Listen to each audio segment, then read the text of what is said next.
Entonces imagínate si yo no guardo ese valor. Si yo no guardo el resultado, pues, puchica, termino enloquecido porque me toca volver a correr ese procedimiento otra vez durante otros 4 días. Entonces, esa es la ventaja. Si tú necesitas a futuro utilizarlo, ya sea porque vas a guardar el valor o el resultado, o sea porque se lo vas a entregar a otra función, porque tú también puedes hacer eso. Mira, aquí vamos a hacer otra cosa también chévere. Vamos a definir otra función que sea promedio más número.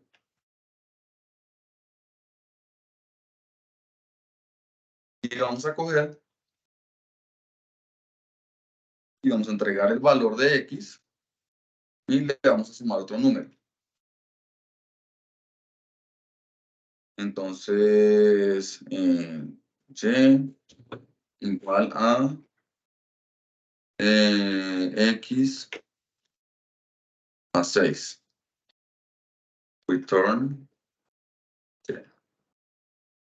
Y aquí vamos a poner Z.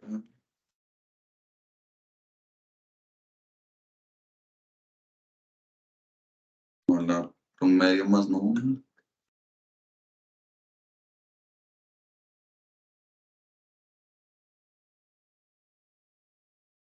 De X,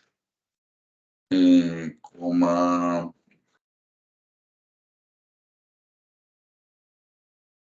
más, pongamos aquí otro número W.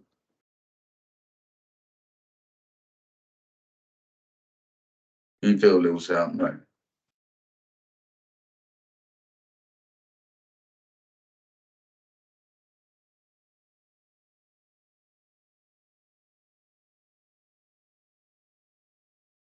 Vamos a ver dónde botó el error. Ah, ya.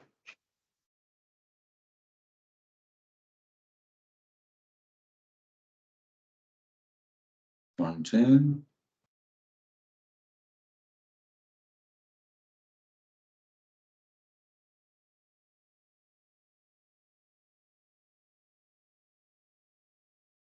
X ya lo creo. Ok, indent.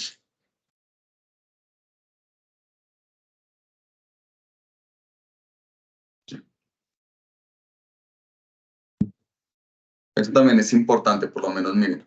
Aquí me dice indentation error. Entonces ahí de una, yo sé que era lo de los espacios.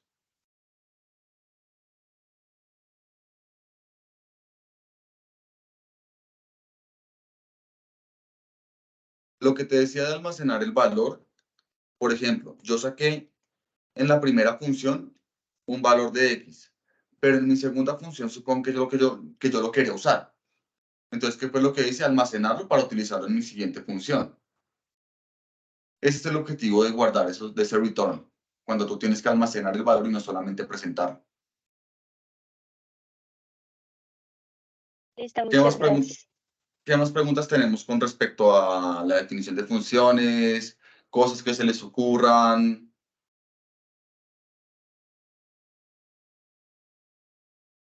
Pues vamos a seguir. A ver. Ujú.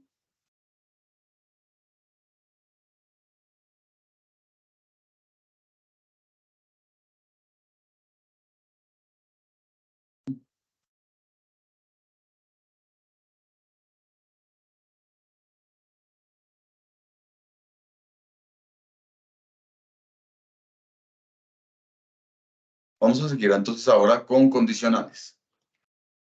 ¿Listo? ¿Qué son condicionales?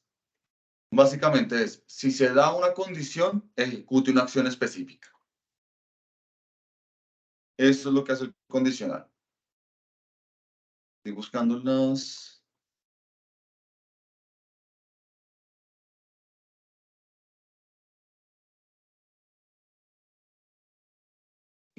Sí.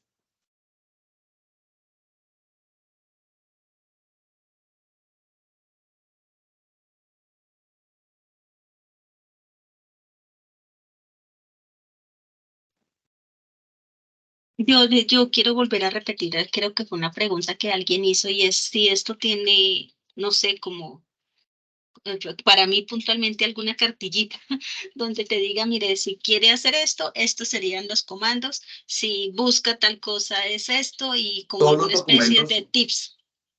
sí, no te entiendo. Mira, nosotros eh, para propósitos académicos, esta plataforma W3 es muy buena. Le haces preguntas y usualmente te las responde bien.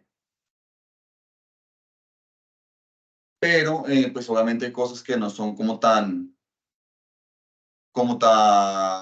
intuitivas. Igual es que esto también va mucho con la experiencia que vayas tomando. Si te fijas, hay veces que ya es fácil reconocer los errores porque te dice qué estás haciendo o te dice dónde está la línea. Entonces, todo esto es de irle cogiendo práctica. ¿Hay alguna diferencia entre, yo veo que vos vas a hacer el ejercicio y aparecen unos espacios, por ejemplo, en la que tenía x igual yx, no, y igual x más w? Tienes espacios entre esas letras, pero cuando yo lo digito acá, pues no le pongo esos espacios e igual sale, o sea, igual ¿Sale sale bien? como tiene que salir. ¿Eso incide? No, no incide. Lo que pasa es que yo lo hago porque ya es, digamos, lo que al principio no lo hacía y me confundía mucho cuando estaba releyendo mi código. Ah, Entonces ok. empecé como a espaciarlos para poder identificar más fácilmente las cosas que escribo. Ah, ok, ok. Eso es más por práctica personal, que la recomiendo, pues, pero pues no es ninguna obligación para hacerlo así, porque en este caso, si lo pones pegado también va a funcionar. Claro, es que estaba yo, bueno, ¿y por qué cuántos espacios? Y estaba tratando de contar en la pantalla cuántos espacios había, porque a mí No, no no, me no, salía de entrada. Pero ok. no, no, no, eso lo pongo por gusto personal. ¿Listo? Entonces, ¿qué son los condicionales? Los condicionales es simplemente una forma de decir, si se cumple una condición X, ejecute una acción Y. ¿Listo? ¿Cuáles son? ¿Cómo se escriben los condicionales? Los condicionales en Python se escriben de la siguiente forma. Sí, aquí lo estamos viendo. Bueno, estos son los condicionales que se escriben en Python. Si yo digo que A, estoy comprobando que A sea igual a B, entonces escribo A, signo igual, B. Si estoy comprobando que A no sea igual a B, escribo A espacio, signo de exclamación, símbolo igual, B. Si voy a comprobar que A sea menor que B, pues con el signo de menor. Si voy a comprobar que sea menor o igual, con el signo de menor y después el igual. Si voy a comprobar que sea mayor, con el signo de mayor. Y finalmente, si voy a comprobar que sea mayor o igual, pues signo de mayor seguido del igual. ¿Listo? Ahora, teniendo esto en cuenta, que por favor, si quieren, anoten, háganle copy-paste en una hojita que tengan ahí a la mano para que lo puedan estar visualizando. ¿Listo? Vamos a llegar a ejecutar condicionales. Volvemos, por favor, a la página de demostración de Python. Borramos lo que tengamos ahí.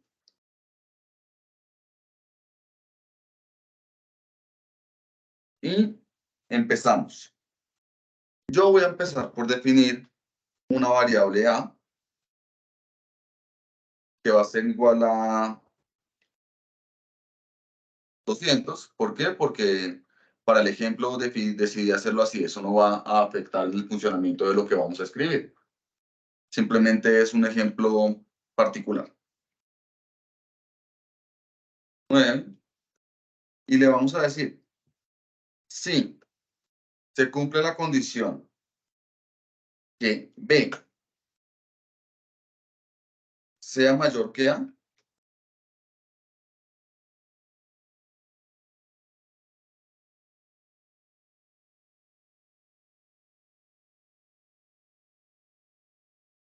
Entonces, ¿Cómo saco ese mayor? dime. ¿Cómo saco el mayor? Depende de tu teclado. ¿Dónde está la arroba en tu teclado? El arroba al pie de la Q. En la Q. Entonces, pon Shift. Arriba de control, arriba de Sí, control. arriba de control, exacto. Shift y arriba la tecla que está arriba de control. Ok, thank you. Sí, y arriba de control. Y vamos a decirle que si es mayor, pues diga que B es mayor. B es mayor. Ya. ¿Cierto? Esto es solamente sí. Y lo podemos correr. En este caso, de antemano, yo debería esperar que no apareciera nada. Porque en este caso estamos comprobando que B sea mayor que A. Y según lo que nosotros definimos, B no es mayor que A. Entonces no debería aparecer nada.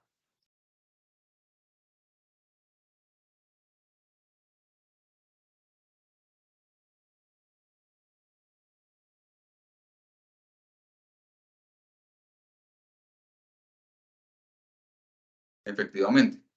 Quiero que también veamos esto en el otro lenguaje, en el otro ambiente de programación. Solamente voy a guardar los valores de A y B. Solamente ejecuté que A sea igual a 200 y que B sea igual a 9. ¿Recuerdan hace un rato cuando veíamos variables booleanas? Miren, si yo ejecuto esta comprobación, si le pregunto a Python, ¿B mayor que A? Me dice que es falso. ¿Sí ven? Simplemente quería usar eso para que recordáramos eso de cómo funcionaban las variables booleanas. Si yo le pusiera aquí, en vez de mayor, menor, y hago la comprobación nuevamente, me va a decir que es verdad. Entonces ahí podemos ver ejemplos de variables booleanas que básicamente se utilizan es para comprobar situaciones o condiciones. Se utilizan internamente en los condicionales, aunque no las veamos. Entonces, como B no es mayor que A, pues no entró al condicional. Él dijo, no, esto es falso, entonces no entra. Pero, ¿qué pasa si nosotros ponemos otra opción? Sigue el comando elif, que significa else if. Si no pasa lo primero, ¿qué pasa si?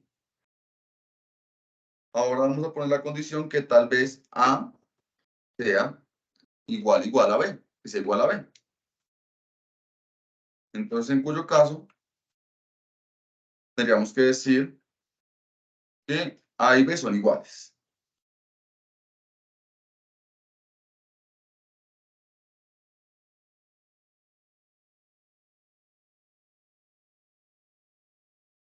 ¿Cuál es la alternativa que nos queda?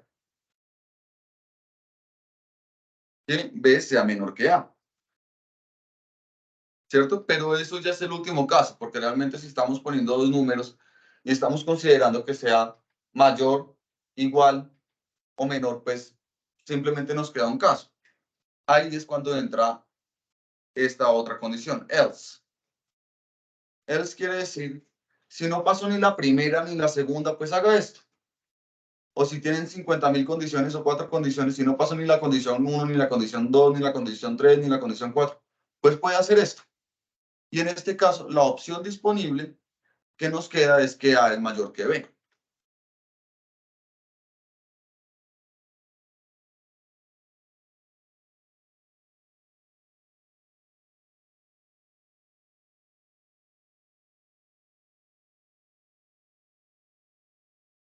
Listo. Miren, else.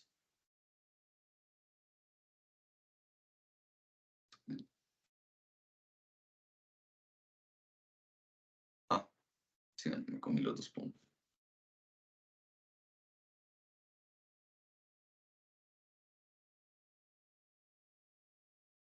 Listo, entonces ahora nos dio el resultado. Si quieren, cambiamos los valores. Ahora pongamos que sean iguales para ver si tiene sentido lo que está haciendo.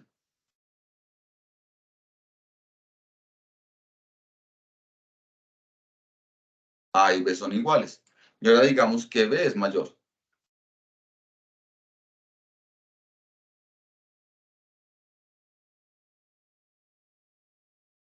¿Qué tal ven ahí la cuestión con los condicionales? Excelente, profe. ¿Tienen dudas con esto?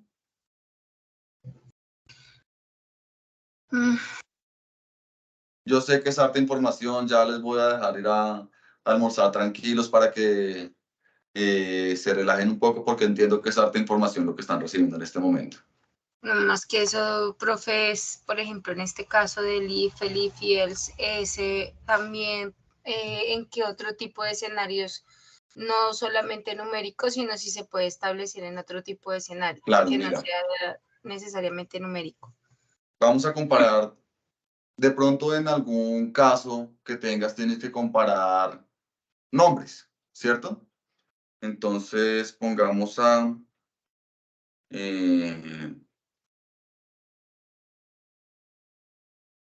y eso es básicamente lo que hace una base de datos. Juan, y pongamos, pongamos el mismo ejemplo, pero con strings.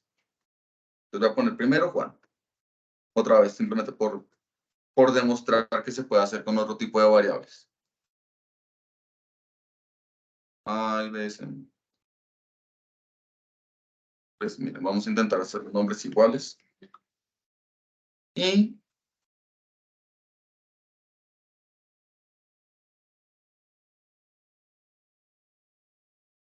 hagamos otro que sea con diferentes. Y en este caso, solamente por el propósito demostrativo, no vamos a poner else, sino simplemente vamos a comprobar si son iguales o si no son iguales.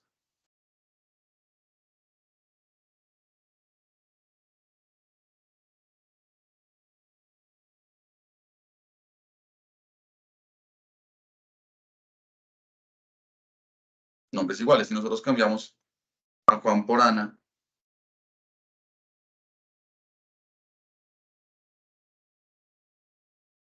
y así tú puedes hacer un montón de cosas. Por ejemplo, si tú tienes una cantidad de información significativa en un data frame, tú puedes decir si tal nombre is in tal data frame, entonces ejecute la siguiente acción.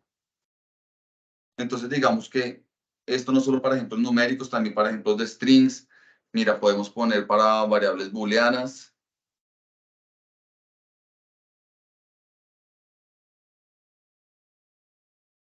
Para todo tipo de variables los condicionales funcionan. Simplemente está mirando que se cumpla una condición o no.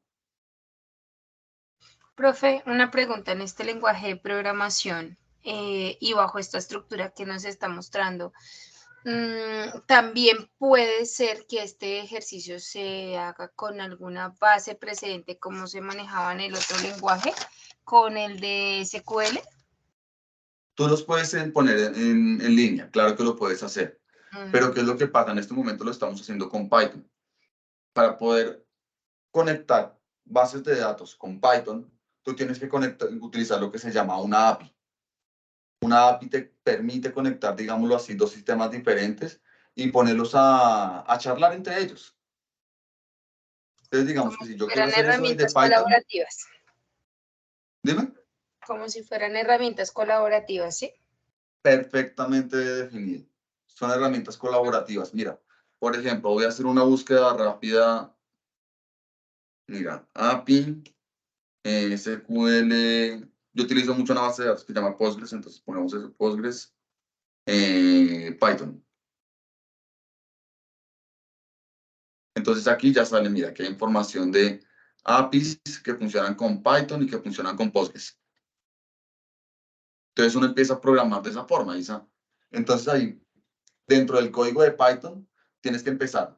La base de datos es tal, se encuentra alojada en tal parte, mi usuario es tal y mi contraseña es tal. Y él le pasa esos datos a la base de datos para que él pueda empezar a jalar información de ahí. Y es Entiendo. muy chévere hacer eso. Qué bien, Es muchas un poco gracias. más avanzado, es un ejemplo pues significativamente más avanzado de lo que estamos haciendo ahorita, pero es muy chévere hacer eso porque te permite a ti tener la información almacenada en un solo lugar y adicional a eso, hacer análisis en el sitio donde estés. Y hay un montón de tecnologías en cuanto a eso, que es análisis de datos con bases de datos distribuidas, que es muy chévere porque ya no haces el análisis de los datos en tu computador, sino que lo envías a donde están los datos para no tener que mover menos cantidad de información. Entonces, hacer eso que acaban de decir es muy chévere y tiene una cantidad de aplicaciones muy interesantes.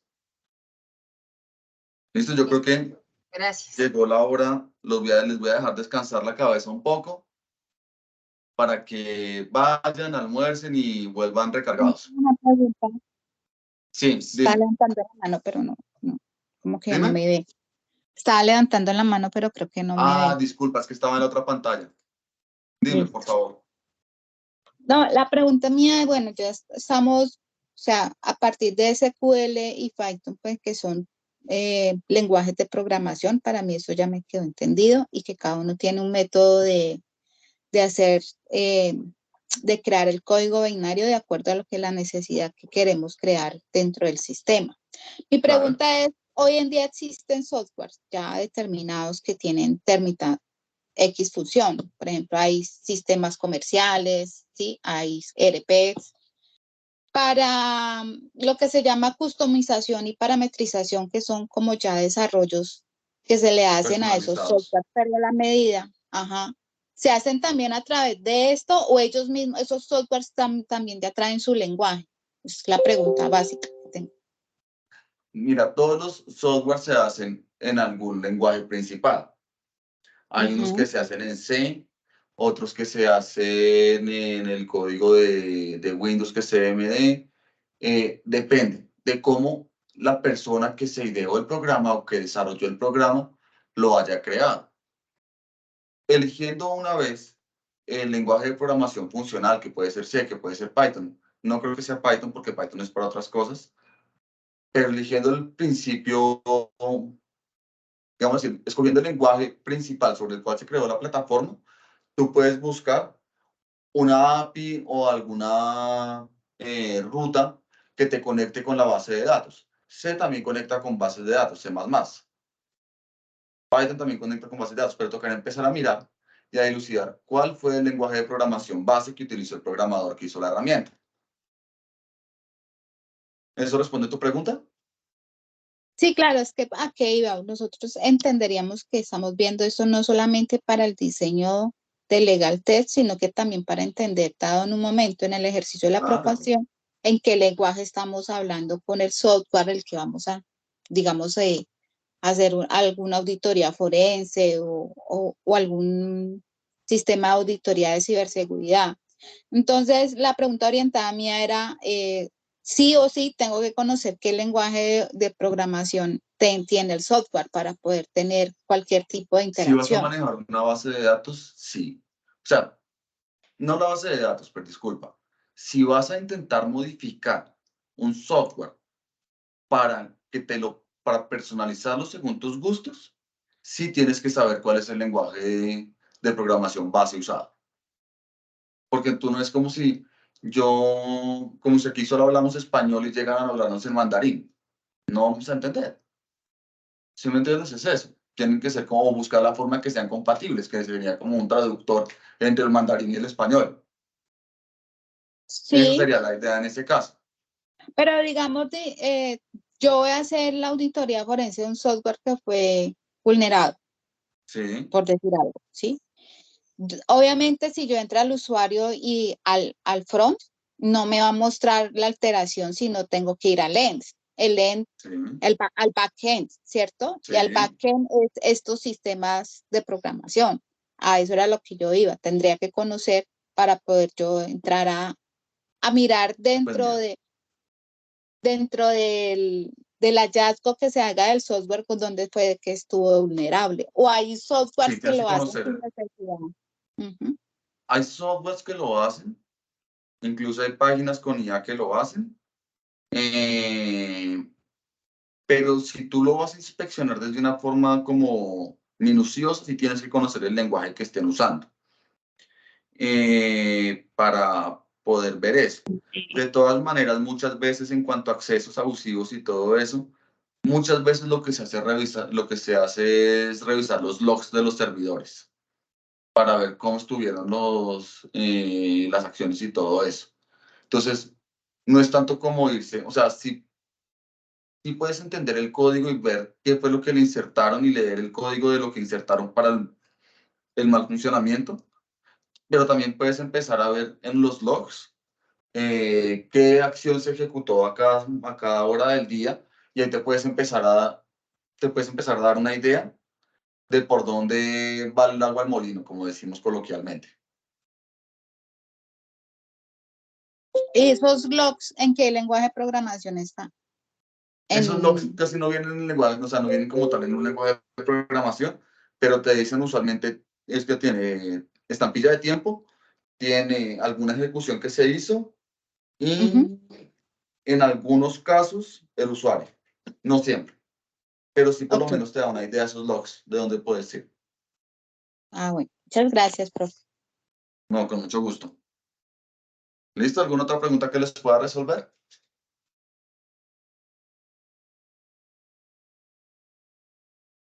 Entonces creo que vamos a tomarnos el break de almuerzo. Nos vemos acá a las